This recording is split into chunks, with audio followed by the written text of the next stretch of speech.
ला हौला वला कुव्वता इल्ला बिल्लाहिल अलिय्यिल अज़ीम। औज़ु बिल्लाहि मिनश शैतानिर लईनिर रजीम। बिस्मिल्लाहिर रहमानिर रहीम। अल्हम्दुलिल्लाहिल्लज़ी ज़िक्रुहु लिश्शरफ़िज़ ज़ाकिरीन व शुक्रुहु फ़ौज़ुन लिश्शाकिरीन व ताअतुहु निजातन लिलमुतीईन। अस्सलातु वस्सलाम अला रसूलिस सकलैन महबूबे रब्बिल मशरक़ैन व रब्बिल मग़रिबैन वलियुद्दारैन इमामिल क़िबलतैन जद्दिल हसन वल हुसैन अबिल क़ासिम मुहम्मद।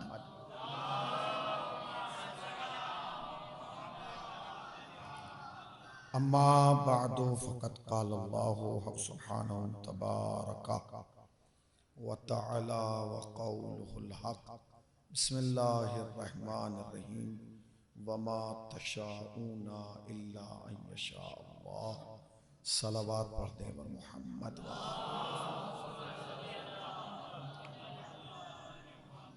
अगर जहमत ना हो तो आप लोग थोड़ा थोड़ा आगे तशरीफ ले आए, ताकि जो अफराद बाहर हैं अगर वो आना चाहें तो उनको बैठने में जो थोड़ा थोड़ा सा करीब आओ तो आपस में कोई बात बने। ये फासले तो गलत फहमियाँ बढ़ाते हैं। थोड़ा थोड़ा सा ज़रा ज़रा सा आगे तशरीफ ले आए। इंतही वाजिबुल एहतराम क़िबला व काबा और हाज़िरीन फ़र्श अज़ा, इस बस्ती की ये अज़ीम शान और क़दीम शब्दारी है जिससे खिताब का शरफ़ और सआदत मैं हासिल कर रहा हूँ। मैं क्या, हम दोनों मिलके सआदत हासिल कर रहे हैं, इसलिए कि जब हम आगोश में होते हैं तो हमें माँ यही सिखाती है कि बेटे फ़र्श अज़ा पे बैठना सआदत भी है, इबादत भी है और अजर रिसालत भी है। माँ जो बच्चे को दर्स देती है तशय्यो में, वो यही होता है कि फ़र्श अज़ा पे बैठना सआदत भी है, इबादत भी है और अजर रिसालत भी है। तो जो अजर रिसालत की अदायगी की नीयत से शब्बेदारी में आया है वो फ़र्श अज़ा पे नज़र आएगा। और जो बेचारा टहलने के लिए आया है, घूमने के लिए आया है, मुलाकात के लिए आया है, वो चाहे अज़ा खाने के अंदर रहे या अज़ा खाने के बाहर रहे, उससे कोई फ़र्क नहीं पड़ता। दामन वक्त में गुंजाइश नहीं है क्योंकि मुझे अभी लखनऊ से ट्रेन भी लेना है। बहुत मुख्तसर सी गुफ्तगू जो मैं सोच के आया था वो मैंने मुलतवी कर दिया। जिस आय करीमा को तिलावत किया गया है, मशहूर ज़माना आयत है, ये वो आय करीमा है कि जिसके अंदर परवरदिगार आलम अहले बैत अलैहिमुस्सलाम का तारुफ करा रहा है। आयत के अल्फाज कम हैं ज़ाहिरी तौर पर, मगर मतालिब बहुत वसी हैं। दो तीन जुमले हैं मगर वो जुमले क़यामत के हैं। वमा तशाऊना इल्ला अन यशा अल्लाह। ए अहले बैत, तुम तो कुछ चाहते ही नहीं। और क्या, ए अहले बैत, तुम तो कुछ चाहते ही नहीं, बस वो चाहते हो जो अल्लाह चाहता है। अल्लाह अकबर। अहले बैत, तुम तो कुछ चाहते ही नहीं, बस वो चाहते हो जो अल्लाह चाहता है। करीब आऊं ताकि हर हुसैनी तक हुसैनी की बात पहुंच जाए। इसका मतलब यह है कि अल्लाह बताना चाहता है कि अहले बैत की चाहत अल्लाह की चाहत है और अल्लाह की चाहत अहले बैत की चाहत है। जो अहले बैत चाहते हैं वो अहले बैत नहीं चाहते, वो अल्लाह चाहता है। और जो अल्लाह चाहता है वो अहले बैत चाहते हैं। इसका मतलब यह है कि अगर अहले बैत चाहें कि किसी के लिए दुआ करें तो ये अल्लाह नहीं चाहता, अहले बैत नहीं चाहता, अल्लाह चाहता है। अगर अहले बैत चाहें कि किसी को दिखाएं तो ये अहले बैत नहीं चाहता, अल्लाह चाहता है। अगर अहले बैत चाहते हैं कि किसी के बारे में कुछ सुनाएं तो ये अहले बैत नहीं चाहते, अल्लाह चाहता है। अगर अहले बैत चाहें कि किसी को बज़्म में बुलाएं तो ये अहले बैत नहीं चाहते, अल्लाह चाहता है। और अगर अहले बैत चाहें कि किसी को बज़्म से उठाएं तो ये अहले बैत नहीं चाहते, अल्लाह चाहता है। और अगर अहले बैत चाहें कि किसी के लिए दुआ करें आपने जुमले पे गौर किया? भाई अहले बैत में कौन है? अली हैं, फातिमा हैं, हसन हुसैन है, वही तो हैं जो चादर के नीचे आए थे, उनके अलावा है कि नहीं? तो इफ्तिखार कीजिए कि आपका तारुफ दो ही तरीके से होता है, या औलादे जहरा कह के या दुआए जहरा कह के। सलावात पढ़े ना बर मोहम्मद वाले मोहम्मद पर। या औलादे जहरा या दुआए जहरा। ये अय्याम जो गुजर रहे हैं, ये तशय्यो के अहम तरीन अय्याम है। क़िबला मौजूद है, साहिब नजर अफराद मौजूद हैं, जिन्होंने तारीखें पढ़ी हैं, वो लोग मौजूद हैं। देखिए कुछ अय्याम ऐसे हैं जिन्हें मखसूस कर दिया गया है तशय्यो में। मसलन इमाम खुमैनी रज़वानुल्लाह ताला अन्हु ने ये महीना जो अगला आ रहा है रबीउल अव्वल, ये जो चल रहा है, इसके अगले हफ्ते को जो है वो हफ्ता वहदत के नाम से याद किया है। हफ्ता वहदत, ठीक है, कि ये पूरा महीना जो है 12 से 17 तक ये हफ्ता वहदत कहा जाएगा। आप आगे आइए, वो अय्याम के जिसमें जनाबे मासूमा कुम और इमाम रजा की विलादत है, उन अय्याम को कहा जाता है दहे करामत। दहे करामत के नाम से याद किया जाता है। मगर ये अय्याम जो 28 सफर से शुरू हुए हैं और ये रबीउल अव्वल के 5 तारीख तक, ये अय्याम जो हैं ये भी बड़े अहम हैं। अगर इस हफ्ते को नाम दिया जाए तो सिर्फ एक ही नाम दिया जाएगा, रसूल से बतूल तक। मैंने बहुत तारीखी जुमला कहा है, रसूल से बतूल तक, इसलिए कि हमारा तारुफ या गदीर में हुआ है या इन अय्याम में हुआ है, उसके अलावा कोई तारुफ नहीं, या गदीर या ये महीना या हफ्ता। आप कहेंगे क्यों? देखिए ये महीना और इसकी 28 तारीख सन 11 हिजरी मखसूस है हमारे नबी की शहादत से, वफात से। बहुत आराम से बोलो, ये तारीख जो है मखसूस है किसकी वफात से? पैगंबर आजम, बल्कि मैंने गलत कह दिया, हमारे शिया के पूरे आलम इस्लाम का नबी इसी हफ्ते में इस दुनिया से पर्दा किया है। 28 सफर सन 11 हिजरी। एक तो तारीख यह है, एक तारीख उससे पहली है, वो भी आपने तारीख याद रखिएगा और हमेशा याद रखिएगा। वो तारीख है 18 जिलहिज सन 10 हिजरी। 18 जिलहिज सन 10 हिजरी, 28 सफर सन 11 हिजरी। ये दोनों तारीखें याद रखिएगा। पैगंबर इस्लाम की जिंदगी का पहला और आखिरी हज है कि जो आप अंजाम दे के आ रहे हैं। मकाम गदीर पर आए तो जिब्राइल आए और उन्होंने आने के बाद कहा कि मोहम्मद वो पैगाम पहुंचा दो जो तुम्हारे रब की जानिब से तुम पर नाजिल किया गया है, और अगर तुमने वो न पहुंचाया तो गोया रिसालत का कोई काम अंजाम नहीं दिया। पैगंबर ने हुक्म दिया काफिले को रोक दिया जाए, काफिला रोक दिया गया। जो पीछे थे उनका इंतजार किया गया, जो आगे निकल गए थे उन्हें वापस बुलाया गया। हुक्म नबी था मिंबर बनाओ, मुस्तफा के हुक्म पर मिंबर बनाया गया। पैगंबर मिंबर पर तशरीफ ले गए, आपने एक तवील खुतबा दिया और देने के बाद फिर मौलाए कायनात को मिंबर पर बुलाया और बुलाने के बाद कहा मन कुन तो मौला फहाजा अली मौला। ये सब आपने सुना है, सब सुना है। बस मेरा आपसे एक सवाल है, वहीं से मजलिस शुरू हो जाएगी।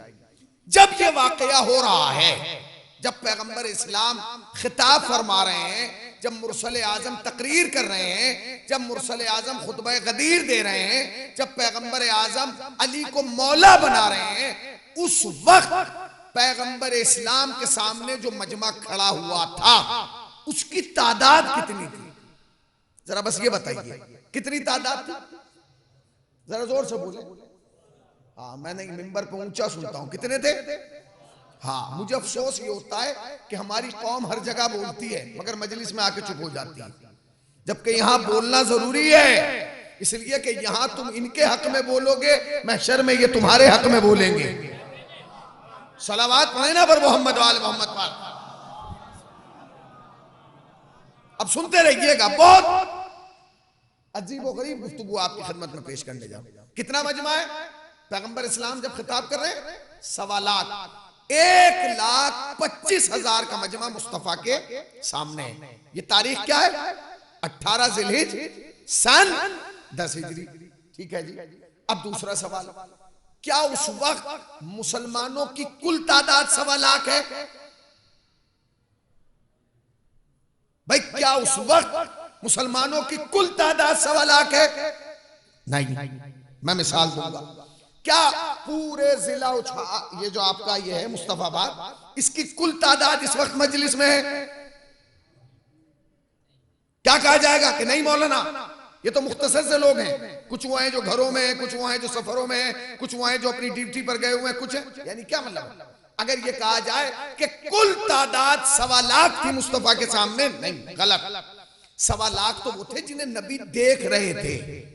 कुछ वो थे जो अपने शहरों में थे, कुछ वो थे जो अपने इलाकों में थे, कुछ वो थे जो हज करके लौट गए थे, कुछ लोग वो थे जिनका रास्ता ये नहीं था। हाँ, 1.25 लाख की तादाद बिला तफरीक़े मजहब व मिल्लत। इसमें यह नहीं कहा जा सकता कि शियों ने लिखा है, बरादरान ने नहीं लिखा। सब ने लिखा कि जब मुस्तफा ने गदीर के मिंबर से खुतबा दिया तो 1.25 लाख का मजमा था। 1.25 लाख का। तारीख क्या थी?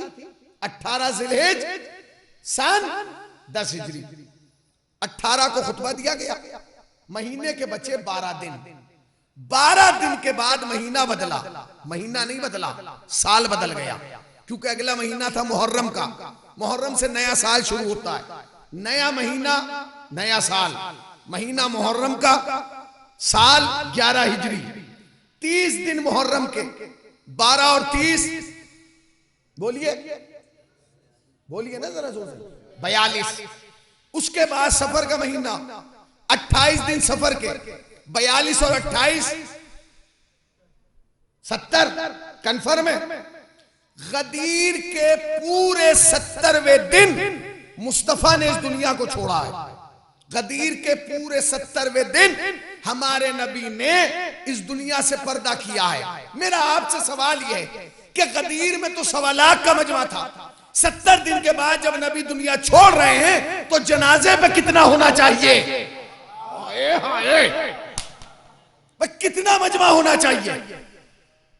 बोलिए। 1.25 लाख का मजमा आप कह चुके हैं, और ये 1.25 लाख कुल तादाद नहीं है, ये वो तादाद है जो मुस्तफा के सामने है।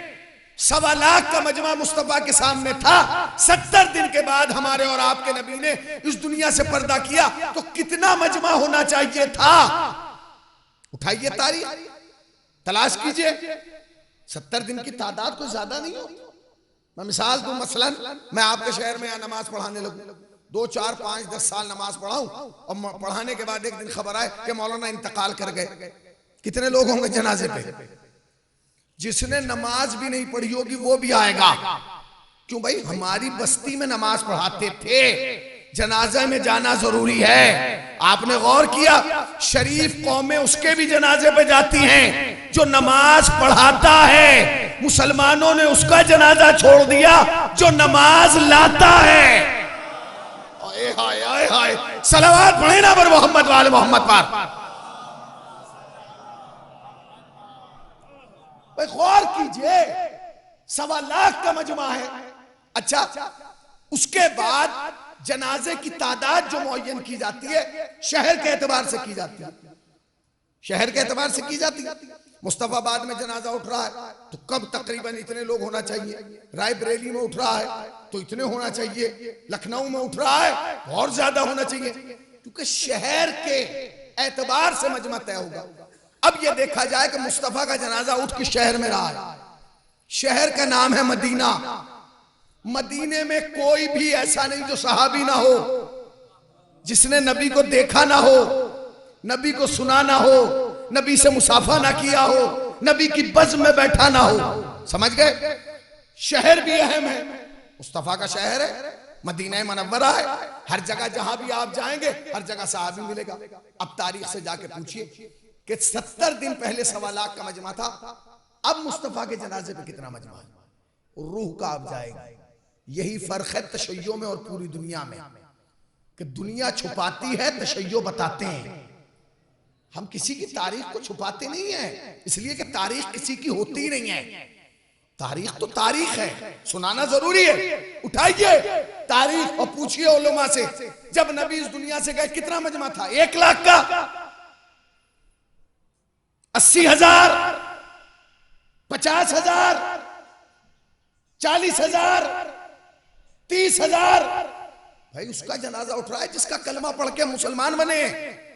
कैफियत समझ रहे हैं? कौन जा रहा है? कहा नहीं मौलाना इतना नहीं था। तो 10,000 तो मजमा होगा। कहेंगे नहीं मौलाना 10,000 भी नहीं था, कम कीजिए। तो भैया 10,000 नहीं था, 5 का 5 भी नहीं, 4 का 4 भी नहीं, तो 1,000 का मजमा तो बनता है। कहेंगे मौलाना 1,000 भी नहीं थे। तो फिर 500 का मौलाना 500 भी नहीं थे, 100 भी नहीं थे। तो कौन बताएगा? तारीख से पूछिए। नबी का जनाजा जब इस दुनिया से उठा है तो 7 लोग जनाजे में थे।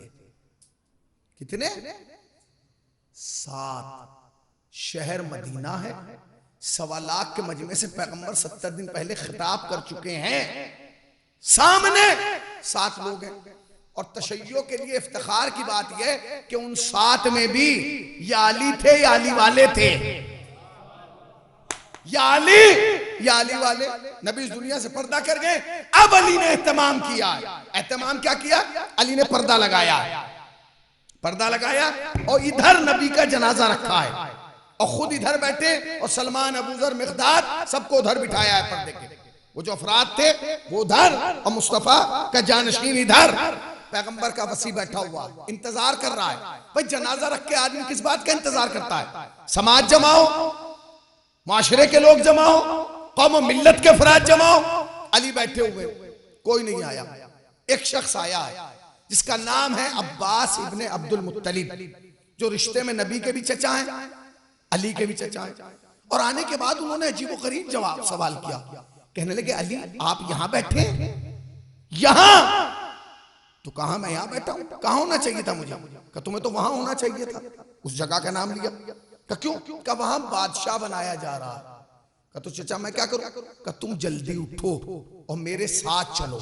जब तुम वहां जाओगे तो मैं ये कहूंगा खड़े होके कि तुम इन्हें कैसे बना रहे हो? नबी ने 70 दिन पहले दिखाया तो अली को था, बताया तो अली को था, सुनाया तो अली को था, तुमने इन्हें कैसे बता दिया? कोई एक झूठी तारीख दिखाएं कि अली गए हो। अली नहीं गए, मगर अली ने जो जवाब दिया वो शियत के माथे का झूमर बन गया। कहने लगे चचा क्या आप ये चाहते हैं कि मैं खिलाफत के लिए मोहम्मद को छोड़ दूं? चचा क्या आप ये चाहते मैं खिलाफत के लिए मोहम्मद को छोड़ दूं? आपने गौर ही नहीं किया। अली ने कयामत तक के लिए फासला कायम कर दिया कि मेरा मुकाबला औरों से न करना। मुझ में और उनमें बुनियादी फर्क यह है कि वो हैं जिन्होंने बादशाहत के लिए नबी को छोड़ा, मैं वो हूं जिसने नबी के लिए बादशाहत को छोड़ दिया। कैफियत को महसूस किया। अब तारीख कहती है कि बैठे हुए चचा मैं नहीं जाऊंगा। क्यों नहीं जाओगे? अब जो जवाब दिया वो तारीख साज था। कहने लगे मैंने अपने बाबा से वादा किया। क्या वादा किया? मेरे बाबा ने कहा था ऐ अली जब तक मोहम्मद इस रूए जमीन पर हैं तुम्हें मोहम्मद का साया बन के रहना है। ये जुमला किसने कहा था? सरकार अबू तालिब ने जनाब अमीर से। तुम्हें मोहम्मद का साया बन के रहना है। दिल चाहता है कहूं ऐ सरकार अबू तालिब बड़ा मुश्किल काम दे दिया, इसलिए कि मोहम्मद तो वो है जिसका साया अल्लाह ने भी नहीं बनाया। भाई कहते हैं कि नहीं, दुनिया ने बहुत ढूंढा मोहम्मद का जवाब, सानी तो बहुत दूर है, साया ना मिला। तो साया मिले रसूल का दुनिया को किस तरह? वो तो सिमट के हैदर करार बन गया। मोहम्मद के साये का नाम हैदर करार है। क्या कहा? चचा मैं मोहम्मद को छोड़कर, मुस्तफा को छोड़कर, नबी को छोड़कर, रसूल को छोड़कर नहीं जा सकता। का क्यों? का मेरे बाबा ने कहा था। ये जुमला वही कह सकता है जिसे अपना बाबा याद हो। पता ही का फिर तारीख कहती है वो बैठ गए। थोड़ी देर के बाद उन्होंने कहा कि ठीक है अली, तुम नहीं जाओगे? कैफियत समझ रहे हैं, पर्दा लगाया गया है, इधर जनाजा रखा है, उधर वो अफराद बैठे। अब वो कहते हैं कि तुम नहीं जाओगे? क्या नहीं जा सकता? का तो फिर ऐसा करो कि तुम ना जाओ, बस इतना एहसान करो कि अपना हाथ पर्दे से बाहर निकाल दो। मौला कायनात से क्या कहा? अपना हाथ पर्दे से बाहर निकाल दो, मैं तुम्हारी बैयत करूंगा, सलमान और अबू ज़र गवाह बनेंगे। और वो जाके कहेंगे कि मुसलमानों, मोहम्मद के चचा ने अली की बैयत कर ली। फिर किसके अंदर ताकत है कि तुम्हारे खिलाफ? कितनी देर लगती? अली हाथ उठाते देते थे, चचा बैयत कर लीजिए। अली ने हाथ दिया? नहीं। इसीलिए हमें अली पर नाज है। अली ने हाथ नहीं दिया, जवाब दिया। कहने लगे चचा, मैं हाथ दे तो देता, मगर क्या करूं, इस वक्त मेरा हाथ मोहम्मद के सीने पर है। इस वक्त मेरा हाथ मोहम्मद के सीने पर। कब हो रहा है? ये 28 सफर में हो रहा है, अभी 4 दिन पहले। तारीख कहती है ठीक है। आपके यहाँ जब किसी का इंतकाल हो जाता है कितनी देर बाद दफन कर देते हैं? सुबह हो तो शाम तक, शाम हो तो सुबह तक, रात में हो इंतकाल तो सुबह तक, सुबह में इंतकाल हो तो रात तक। इतनी देर? पैगंबर इस्लाम का जनाजा इतनी देर में?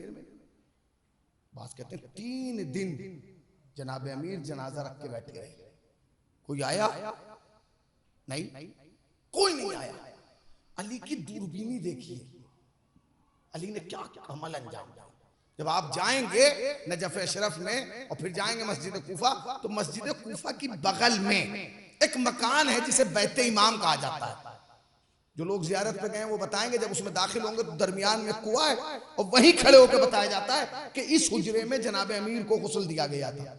इसका मतलब यह कि अली को गुस्ल मकान में दिया गया।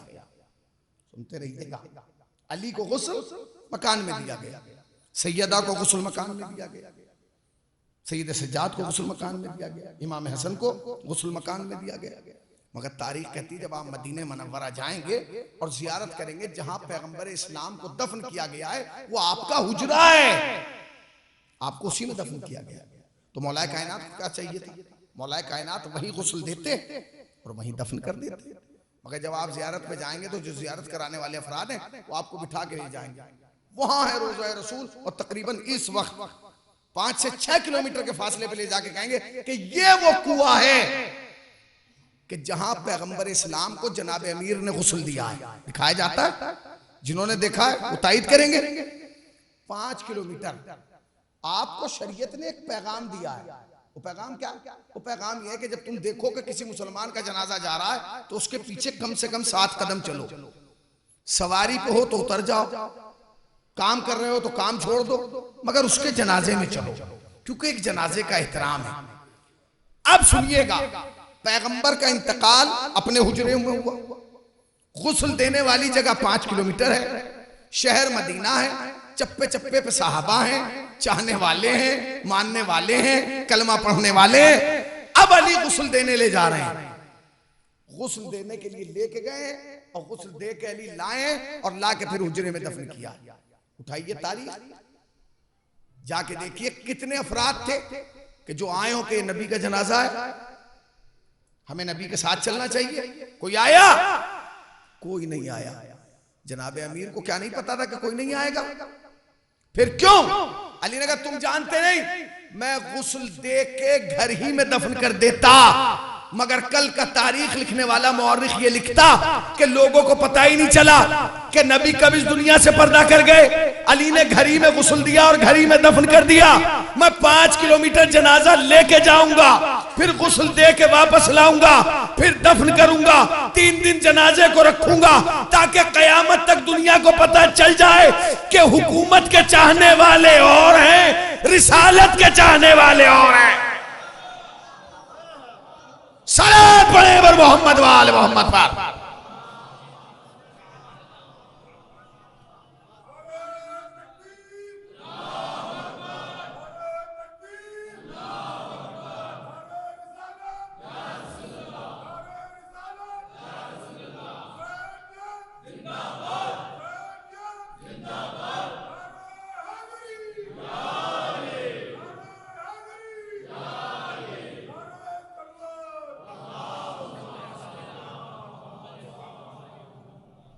शहर मदीना है, सहाबा का शहर है। अब बहुत सारे लोग कहते हैं नहीं इमाम हुसैन ने मदीना छोड़ दिया, बहुत से कहते हैं यजीद ने इमाम हुसैन से मदीना छुड़ा दिया। कहते हैं ये मिंबर से कहा जाता है यजीद ने इमाम हुसैन से मदीना छुड़वा दिया। खुद गौर कीजिए, क्या किसी में ताकत थी जो हुसैन से मदीना छुड़वा दे? जिसका छोटा भाई अब्बास हो, उसे कौन मदीने से निकाल सकता था? याद रखना, यजीद हुसैन को घेर के करबला नहीं लाया, हुसैन यजीद को घेर के करबला लाए हैं। तुम्हारे सुनने पर सलाम। यजीद इमाम हुसैन को घेर के करबला नहीं लाया, इमाम हुसैन यजीद को घेर के करबला लाए। क्यों? क्योंकि जिस वक्त ये तारीख जो मैंने आपको सुनाई, ये हुसैन ने बाहोश महसूस की है। बाहोश इमाम है, देख रहे हैं कि मेरे नाना को जहर मदीने में दिया गया, मेरे नाना का जनाजा शहर में उठा। मगर आप जाके पूछिए कितने लोगों को पता है कि नबी को जहर देने वाला कौन था, नबी पे जुल्म करने वाले कौन थे, नबी के जनाजे में न जाने वाले कौन थे? किसे पता है? इस कौम के अलावा किसी को पता है? नहीं। तो हुसैन ने बाकायदा तरीके से दिक्कत से देखा कि शहर में नाना मारे गए, मगर शहर की दीवारें इतनी बुलंद हुई कि नाना के कातिल को छुपा लिया गया। उसके 75 या 95 दिन के बाद इसी शहर में मेरी अम्मा का जनाजा उठा। कातिल कहां थे? भाई जनाबे मोहसिन की शहादत कब हुई है? कल ही तो हुई है। अगर तारीख के एतबार से आप देखें, कल ही की तो तारीख है। इसी हफ्ते में तो हुई है जनाबे मोहसिन की शहादत, इसी हफ्ते में तो दरवाजा जला है, इसी हफ्ते में तो सैयदा का पहलू शिकस्ता हुआ है, इसी हफ्ते में तो सैयदा पे जुल्म हुआ है। शहादत हुई है 75 या 95 दिन के बाद। हुसैन ने बाकायदा तरीके से देखा कि मेरी वालदा पे जुल्म शहर में हुआ, कातिल शहर में थे, मगर शहर की दीवारें इतनी बुलंद हुई, जैसे नाना के कातिल को छुपाया था वैसे ही अम्मा के कातिलों को छुपा लिया गया। इस कौम के अलावा कौन है जो जनाबे ज़हरा के कातिलों को जानता हो? है कोई नहीं। उसके बाद बाबा शहीद शहर में हुए, कूफा शहर था। मगर मैं ये पूछ रहा हूं कि अब्दुल रहमान इब्न मुलजिम को कितने लोग जानते हैं? इस कौम के अलावा कोई है जो जानता हो कि अली का कातिल वो है? कम से कम तुमने औरों के कातिल नहीं ढूंढे थे, अली के कातिल को ढूंढ लेते। इसलिए कि अगर अली हमारे पहले इमाम है तो आपके चौथे खलीफा भी तो हैं, और तारीख फहरिस्त खिलाफत में अकेले अली तो हैं जो शहीद हुए हैं, तो आप ढूंढ लेते। मगर नहीं, हुसैन ने यह भी देखा। उसके बाद आगे बढ़े हुसैन, देखा भाई को जहर मदीने में दिया गया। जहर देने वाली भी मदीने में थी, जहर दिलाने वाले भी वही थे। मगर कितने लोग हैं जो जोधा मिल्तशश का नाम जानते नहीं। हुसैन ने यह भी देखा कि शहर की दीवार इतनी बुलंद हुई कि भाई के कातिल को भी छुपा लिया गया। अब हुसैन पंजतन की आखिरी फर्द है, हुसैन तीसरा इमाम है, हुसैन पांचवा मासूम है। हुसैन देख रहे हैं कि नाना का कातिल शहर में छुपा, अम्मा के कातिल शहर में छुपे, बाबा के कातिल शहर में छुपे, भाई के कातिल शहर में छुपे। अब हुसैन को कुर्बानी देना है। हुसैन ने कहा परवरदिगार, हम कत्ल तो होंगे मगर कातिल को छुपने नहीं देंगे।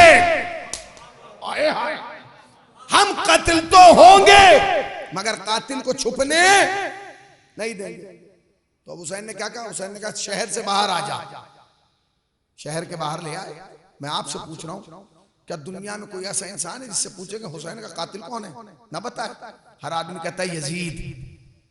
यजीद ये आलम इस्लाम के लिए इफ्तिखार की बात थी कि कल तक 2019 तक सारा आलम इस्लाम मिलकर यजीद पर लानत करता था। ये तो अभी चंद साल पहले कुछ अफराद पैदा हुए जिन्होंने यजीद की वकालत करना शुरू की है और उन्होंने कहना शुरू किया कि यजीद अमीर है, यजीद रजी अल्लाह है। मेरी समझ में ये बात नहीं आई थी कि जो आदमी 2019 तक लानती था, 2019 के बाद रजी अल्लाह कैसे बन गया। मगर जब मैंने तारीख को गौर से देखा तब मुझे एहसास हुआ कि हुसैन ने करबला में लाके कातिल तो अपना पकड़ा था, मगर जब हुसैन ने चेहरे से नकाब उठाई तो नाना के कातिल भी पकड़े गए, बाबा के कातिल भी पकड़े गए, भाई के कातिल भी पकड़े गए।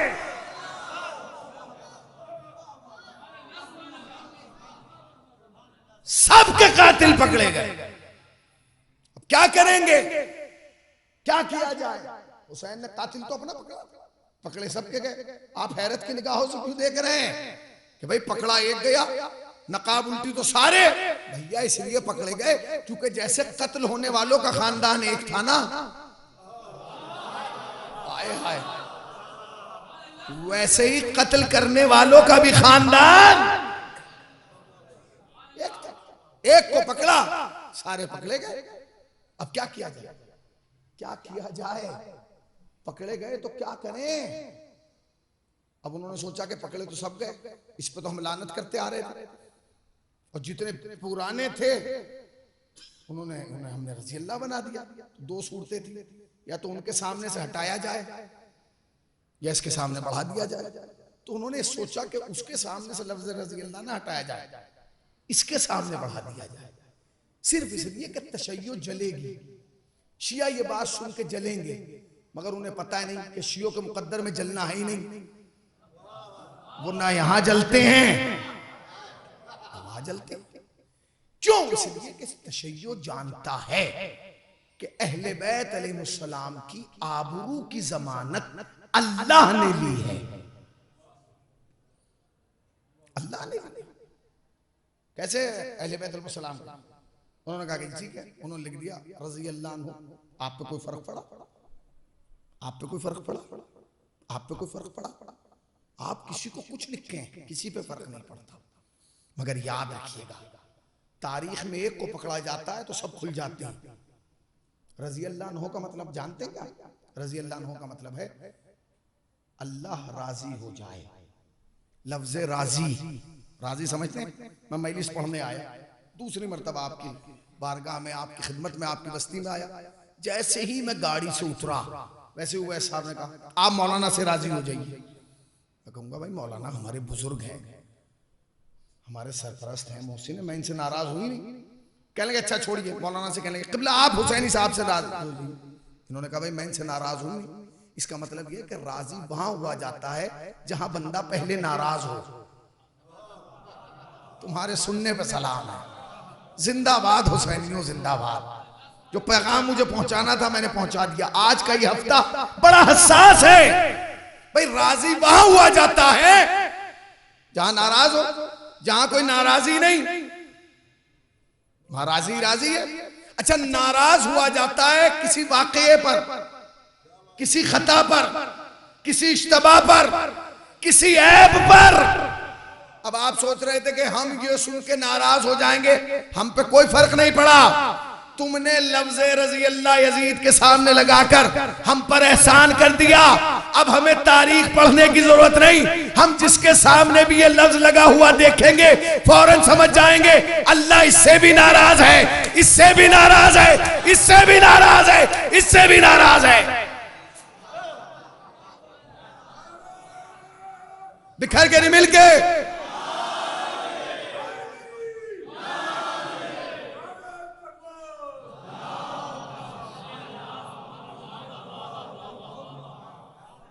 बताइए आप भाई, आपने लगा दिया। अच्छा, किसी आदमी को कोई मनसब दिया जाता है, कोई तारुफ कराया जाता है, कोई शख्सियत बनाई जाती है, तो उसकी तारीख देखी जाती है। फला साहब बहुत बड़ी शख्सियत है, क्यों है? क्यों है? क्या वजह है? क्या लोग तो और भी। आपने कहा जी ये रजी अल्लाह है, यजीद रजी अल्लाह है, तो हमें तो हक है कि हम तहकीक करें कि क्यों है, इन्होंने ऐसा क्या किया कि अब सब मिलके दुआ कर रहे हैं कि अल्लाह राजी हो जाए, अल्लाह राजी हो जाए। इसका मतलब अल्लाह इससे नाराज है। और याद रखिएगा, अल्लाह छोटी मोटी बात पे नाराज नहीं होता। हाँ, कभी और चक्कर में हो, अल्लाह छोटी सी बात पे नाराज नहीं होता।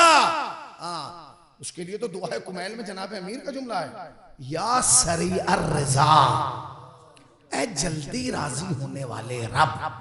तो भैया ना अल्लाह जल्दी से नाराज होता है, मगर राजी जल्दी हो जाता है। तो हमें ये तो देखने का हक है कि राजी ये नाराज क्यों हुआ है, ऐसा यजीद ने क्या किया कि जो अल्लाह नाराज हो गया। अब हमने जाके देखा तो पता चला कि इसकी तारीख हुकूमत बहुत कम है, लंबी चौड़ी हुकूमत नहीं है यजीद की, या है बताइए आप जाके देखिए यजीद की हुकूमत कितनी है, मुख्तसर सी, तकरीबन 3.5 साल या 4 साल मान लीजिए, इसके अलावा थोड़ी है भाई। अब मैं अगर जुमला आप तक पहुंचा गया और आप पहुंच गए तो इसको महसूस कर लेंगे। 22 रजब में इस्लाम की पिच का चौथा विकेट गिरा है, जिसपे आज तक लोग कहते हैं कि ये तो शिया जो है 22 रजब फला के मरने की खुशी में मनाते हैं, फला मरा था तो उसकी खुशी में मना रहे हैं, फला गया था उसकी खुशी में मना रहे हैं। मैं मिंबर पे बैठ के कह रहा हूं खुदा की कसम हम उसकी खुशी में मनाते ही नहीं, इसलिए कि जिसके जीने की हमें खुशी ना हो उसके मरने की खुशी होगी नहीं। हम तो चूंकि अपने इमाम की नजर दिलाते, हम तो सादिक आले मोहम्मद की नजर दिलाते। इन्हें तख्त मिल गया, ये तख्त पे बैठ गए बहुत जल्दी, दामन वक्त में गुंजाइश नहीं, ये तख्त पे बैठ गए। जब तख्त पे बैठे हैं, हुकूमत का पहला साल, हुकूमत का पहला साल सन 61 हिजरी, हुकूमत का पहला साल। क्या कारनामा अंजाम दिया, इमाम हुसैन को कत्ल कराया गया। हुकूमत यजीद की थी, हाकिम यजीद था, बादशाह यजीद था, खत यजीद ने लिखा था हाकिम के नाम कि अगर हुसैन बैअत ना करे तो हुसैन को कत्ल कर देना। आजकल कुछ मुफ्ती आए हैं जो यूट्यूब पे बैठ के कह रहे हैं कि हमें वो रिवायत ही नहीं मिल रही है जिससे ये साबित हो जाए कि कत्ल हुसैन में यजीद का हाथ है। कहा है कि ये नहीं, कि हमें वो रिवायत ही नहीं मिल रही है जिससे ये साबित हो जाए कि कत्ल हुसैन में यजीद का हाथ है। भैया तुम में और हम में बस यही फर्क है, तुम्हें रिवायत नहीं मिल रही है, हमें तुम्हारे अब्बा नहीं मिल रहे हैं। क्या सोच रहे हो तुम? यजीद, जुमला सुनिएगा, पहला साल हुकूमत का, जवानों सुनो, कत्ले इमाम हुसैन कराया। दूसरा साल हसास तरीन साल सन 62 हिजरी, मस्जिद नबवी में घोड़े बंधाए गए, 4000 खवातीन की हत्तके हुर्मत की गई, उनकी आबरूओं को पामाल किया गया, उनकी इज्जत को पामाल किया गया। और पूछिए जाके तारीख में कि जिन खवातीन की आबरू रेजी की गई है, जिनकी हुर्मतों को पामाल किया गया, ये सिर्फ ये सहाबा की बेटी थी या सहाबी की बहन थी। समझ गए ना भैया? चूंकि मदीने में तो सब सहाबी हैं। मस्जिद नबवी में घोड़े बनवाए, हुकूमत किसकी है? यजीद की। हाकिम कौन है? यजीद। बादशाह कौन है? यजीद। ऑर्डर किसका है? यजीद का। हुकूमत का दूसरा साल, दूसरा काम। पहले साल कत्ल इमाम हुसैन, दूसरे साल मस्जिद नबवी में घोड़े बनवा दिए, तीसरा साल खाना काबा पे हमला किया गया, गिलाफे काबा को नजर आतिश किया गया, आखिरी साल। तीसरा हादसा, तीसरा वाकया, तीसरा जुर्म। पहले साल कत्ल इमाम हुसैन, दूसरे साल मस्जिद नबवी में घोड़े बंधाए, 4000 खवातीन की हत्या हुर्मत की गई, और तीसरे साल खाना काबा पर हमला करा दिया गया। आपने गौर किया क्या किया है? आपने गौर ही नहीं किया। पहले साल इमामत पर हमला, दूसरे साल नबूवत पर हमला, तीसरे साल तौहीद पर हमला। आपकी खामोशी पे सलाम है, आप पहुंचे नहीं शायद। मैंने पूरा नतीजा आपकी खिदमत में। हुकूमत के 3 साल, पहले साल इमामत पे हमला, दूसरे साल नबूवत पर हमला, तीसरे साल तौहीद पर हमला। बाज अफराद कहते हैं यजीद की कोई खता नहीं गई, ये तो शिमर की थी कि उसने क्यों कत्ल कर दिया। क्यों भाई, यजीद की क्यों खता नहीं थी? वो तो नशे के आलम में था। तो पहली तो लानत तुम पे है कि तुम नशे वाले को खलीफा क्यों मान रहे हो। भाई पहली तो लानत तुम पे होगी ना कि तुमने एक शराबी को खलीफा बना दिया कि जी वो खत्म, वो नशे में नहीं था, पूरे होश में था, पूरे होश में था यजीद। अगर वो नशे में होता तो तरतीब यूं रखता, पहले काबे पे हमला, फिर मस्जिद नबवी पे हमला, फिर कत्ले इमाम हुसैन। मगर उसने तरतीब क्या रखी? पहले कत्ले हुसैन, फिर मस्जिद नबवी पे हमला, फिर खाना काबा पे हमला। वो इतना होश में था कि वो जानता था कि जब तक हुसैन जिंदा है मैं अपने मकसद में कामयाब नहीं हो सकता।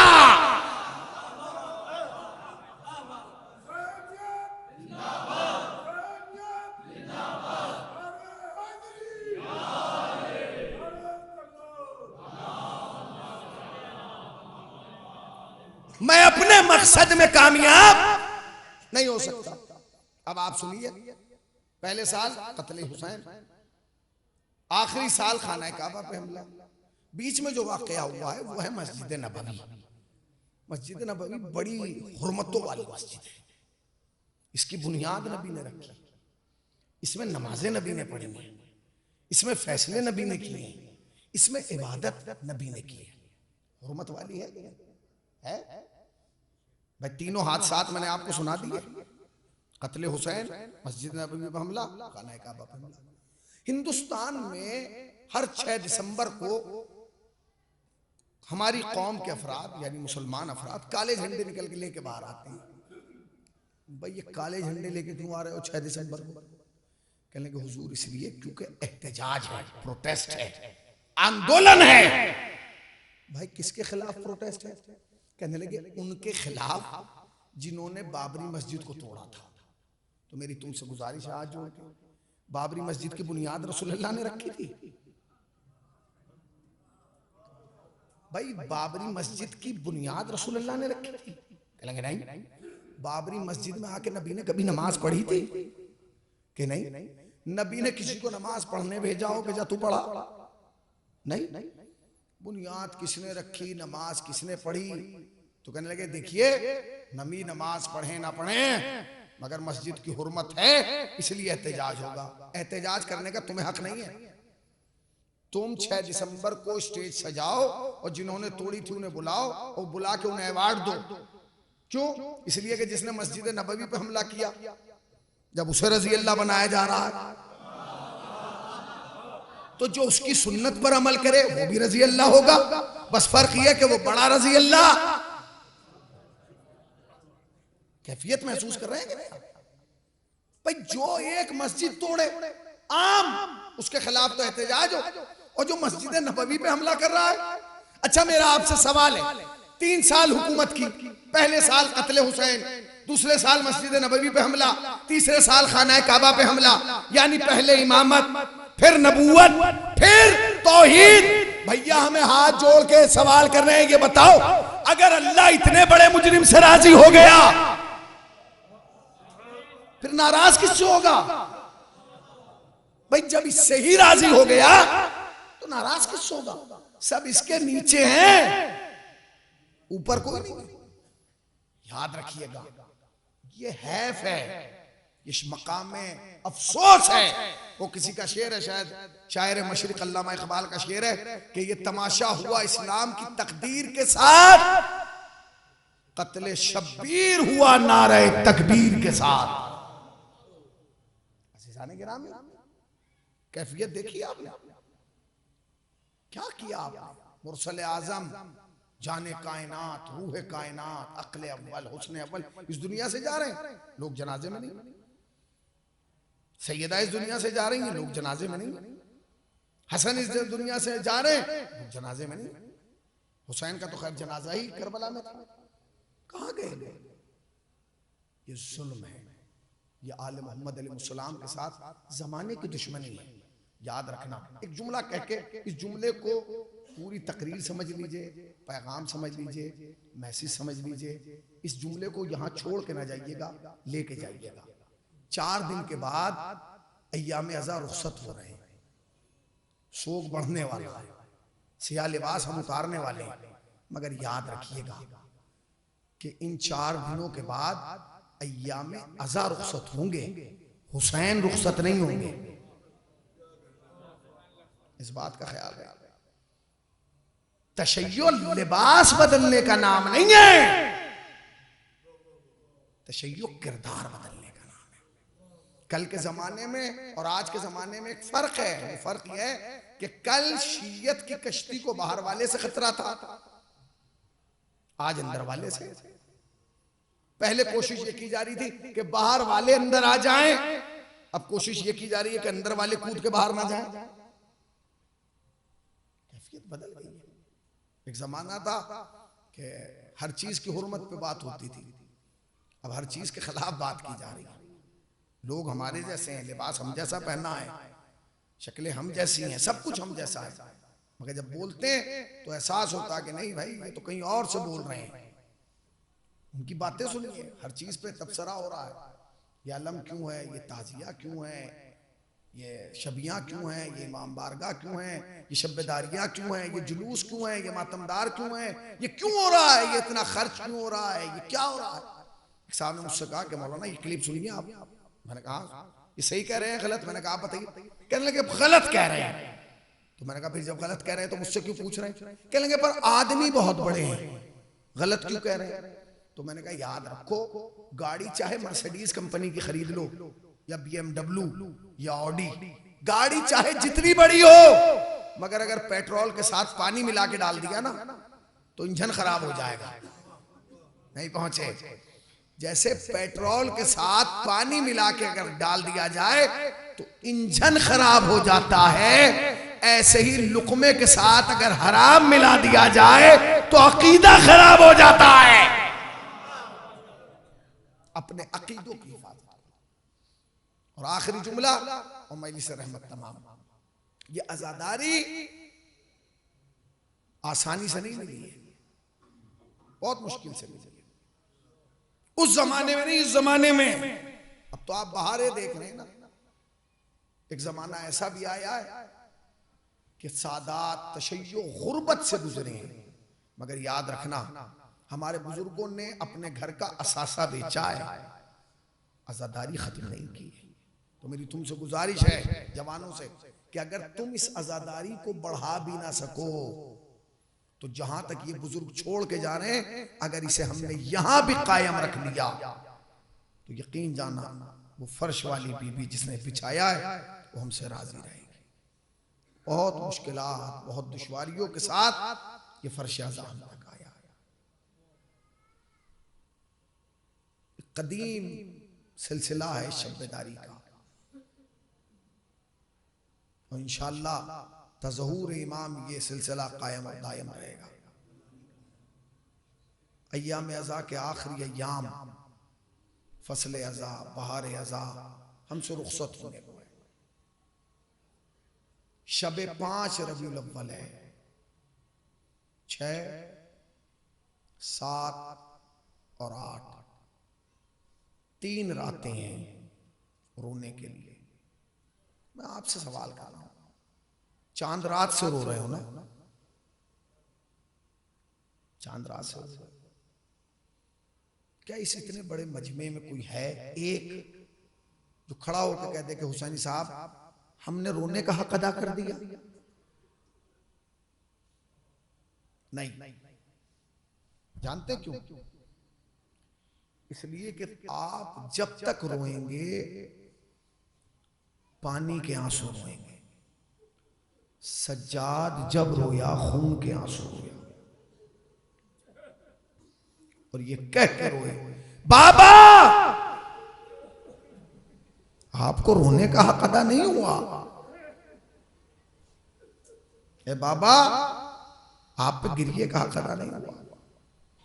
हम तो मजलिस में जब आते हैं ना, जब फर्श बिछ जाता है, जब ऐलान होने लगता है, जब मरसिया खान मरसिया पढ़ने लगता है, जब पेशखान पेशखानी करने लगता है, जब खतीब मिंबर पे बैठ जाता है, जब नोहा खान स्टेज पे आ जाता है, जब जुलूस बाहर निकल जाता है, हम तब आते हैं।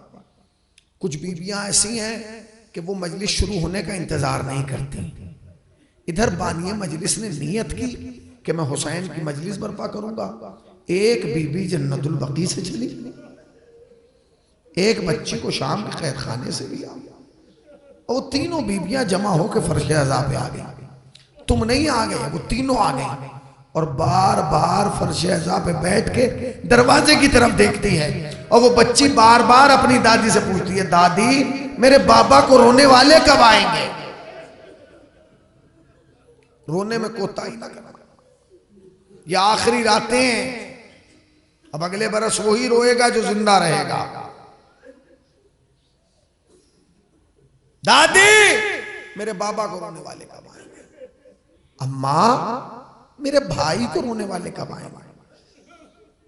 आप रोएंगे, रो के चले जाएंगे, मगर वो बीबियां पूरी रात यहीं रहेंगी और आपस में रो रो के कहेंगी, दादी मेरे बाबा को एक रोने वाला वहां बैठा था। अम्मा मेरे बाबा को एक रोने वाला वहां बैठा। रोने में कोताही ना हो, और याद रखना आवाज दबा के ना रो। इसलिए कि सैयद सज्जाद एक मजलिस में गए हैं और खतीब मसाइब पढ़ रहा है। जब वो मसाइब पढ़ चुका तो जो सामने बैठा था इमाम ने उससे पूछा, क्या तुझे मेरे बाप की मुसीबत पे रोना नहीं आया? उसने रुमाल दिखा के कहा, मौला देखिए मेरा रुमाल आंसुओं से भरा है। इमाम ने कहा, घुट के ना रो ऐसे जैसे एक ज़ईफ माँ अपने जवान के लाशे पर बालों को बिखरा के, ए मेरे गरीब।